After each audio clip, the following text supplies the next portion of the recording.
Mstari wa 18 inasema, Yesu alipokuwa akisema hayo, ofisa mmoja Myahudi alifika, akamwinamia na kusema, binti yangu amekufa sasa hivi, lakini tafadhali twende umwekee mkono wako naye ataishi.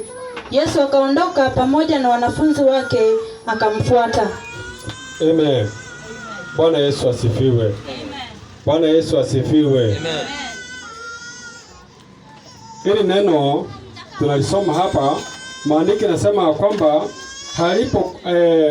halipokuwa akiwaambia hayo, tazama akacha chumbe mmoja akamsujudia akisema, binti yangu sasa hivi amekufa, lakini njoo uweke mkono wako juu yake naye ataishi. Akaondoka Yesu akamfuata pamoja na wanafunzi wake. Bwana Yesu asifiwe. Tunaona kwamba huyu jamaa anakuja kwa Yesu akiwa na shida kubwa. Bwana Yesu asifiwe. Akiwa na shida kubwa, mtoto wake amekufa, lakini amekuja kwa Yesu, anamwambia Yesu ya kwamba mtoto wangu amekufa, lakini njoo tuende ukamwekelee mkono. Bwana Yesu asifiwe. Huyu jamaa alikuwa na imani kubwa. Kama wewe ambaye umekuja kanisani siku ya leo, naamini ya kwamba uko na imani. Bwana Yesu asifiwe. Maana imani ndio inatenda kazi, ndio inafanya nguvu za Mungu zinatenda kazi ndani yako. Bwana Yesu asifiwe. Huyu jamaa akakuja akamuona Yesu, anajua ya kwamba binti yake amekufa, lakini hako na imani kubwa ya kwamba Yesu alikuja akimwekelea mkono atafufuka. Bwana Yesu asifiwe. Wewe umekuja mahali hapa, naamini ya kwamba uko na imani kubwa. Hiyo shida ambayo ulikuwa nayo, ulikuwa na imani kubwa ya kwamba nikikaa katika lile kanisa shida yangu itaisha. Bwana Yesu asifiwe. Na hiyo shida siku ya leo itaisha kwa sababu imani ndio inafanya kazi. Bwana Yesu asifiwe. Kwa hivyo siku ya leo mimi nakuletea hili neno kukwambia kwamba katika shida zako uweke imani mbele, sio ya kwamba Mungu anatenda kulingana na imani yako. Bwana Yesu asifiwe. Maana Yesu wakati aliona imani ya mtu huyu, anasema ya kwamba mtoto wangu amekufa, lakini kucho kimwekelea mkono atapona. Yesu akasema huyu mtu hako na imani anastahili. Bwana Yesu asifiwe.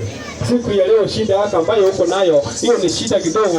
Maana huyu yeye mtoto wake alikuwa amekufa, lakini hiyo shida yako uko nayo hakuna mtu mwenye amekufa. Hiyo shida yako ni kidogo. Yesu wakati mtakutana na Yesu siku ya leo, hiyo shida yake itafika mwisho. Bwana Yesu asifiwe. Maana imani ndio inafanya mambo makubwa. Ukiwa huna imani, hautafanikiwa, hautaweza kufanikiwa. Bwana Yesu asifiwe. Maana imani ambayo imekutoa kwako ikakuleta mahali hapa, hiyo ndio inatenda kazi. Bwana Yesu asifiwe. Hiyo ndio inatenda kazi. Ingawa ulikuwa ni mgonjwa, lakini ukasema ya kwamba mimi nikifika mahali pale, naamini ya kwamba nitapona. Hakika utapona leo, siku ya leo. Bwana Yesu asifiwe. Amen. Ulikuwa unasema ya kwamba natafuta kazi kwa muda mrefu, mimi sipati, lakini nikanao kwa lile kanisa, mimi nitapata kazi. Bwana Yesu asifiwe.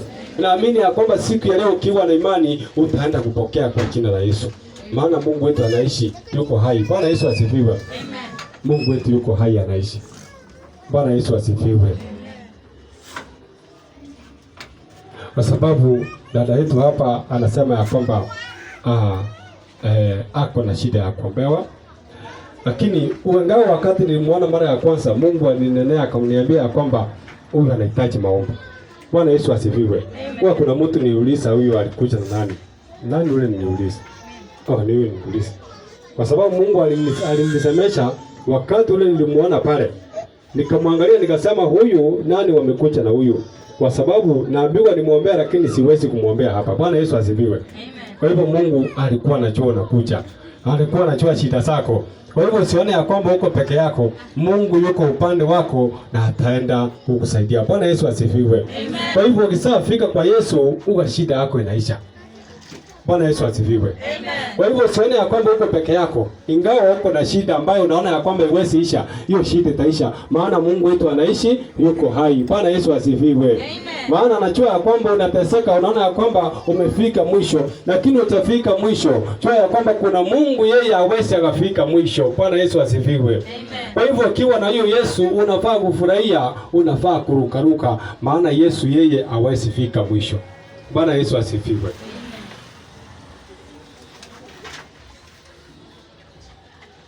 Mungu anajua shida za watu wake. Anajua unapitia nini. Bwana Yesu asifiwe. Anajua ni kitu gani kinakutesa. Usiku wa leo kuna mmoja huwa pia niambia nimwombee. Bwana Yesu asifiwe. Hakuna mmoja ako katikati yetu. Bwana Yesu asifiwe. Lakini wakati ule nitamwombea, mimi ninajua nini ndiambiwa nimwombee. Bwana Yesu asifiwe. Kwa hivyo Mungu anajua shida zile ambazo tunazozipitia. Wewe usijali. Wewe kuwa na imani, umwamini Mungu, kila kitu kitakuwa sawa. Bwana Yesu asifiwe. Maana wakati ule ambaye uko na shida, jua ya kwamba wakati umekuja kwa Yesu, shida zako zinaenda kufika mwisho. Bwana Yesu asifiwe. Huyu yeye alikuwa na imani, akasema ya kwamba naamini ya kwamba huyu atafufuka. Na wakati ule Yesu alienda pale, hakika yule mtoto ni ambaye unapitia, chochote kinaanza kusumbua siku ya leo, jua ya kwamba Mungu yuko hai. Mungu yuko upande wako. Ukimuita na kumwamini, hakika atashuka na atakusaidia. Bwana Yesu asifiwe. Naona wengi wenu mko na shida mbalimbali hapa, lakini siku ya leo ukimwamini huyu Yesu, hiyo shida itaenda kufika mwisho. Bwana Yesu asifiwe. Itaenda kufika mwisho. Ingawa unaona ya kwamba ni shida kubwa ambayo inakusumbua, ambayo huwezi isha, itaenda kufika mwisho. Bwana Yesu asifiwe. Maana sisi tunakuanga na imani kubwa, tunajua kwamba Mungu wetu anaweza. Mungu wetu anaokoa. Mungu wetu anainua. Bwana Yesu asifiwe. Nataka tusome ule mstari wa mtu anisomea ule mstari wa 27. Mstari wa 27.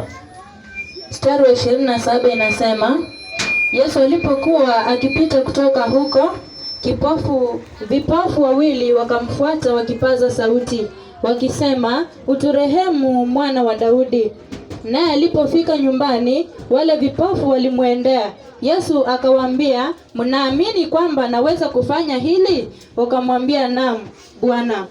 Ndipo alipowagusa macho, akasema, kwa kadri ya imani yenu mpate.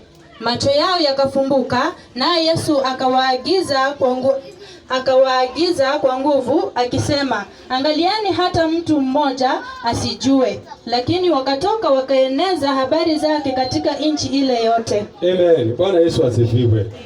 Hawa Yesu anakutana na wao baada ya kwenda kufufua yule mtoto.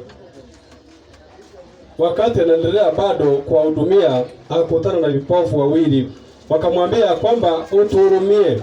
Lakini wakati Yesu anaendelea kuwauliza, akawauliza kwamba mnaamini kwamba naweza?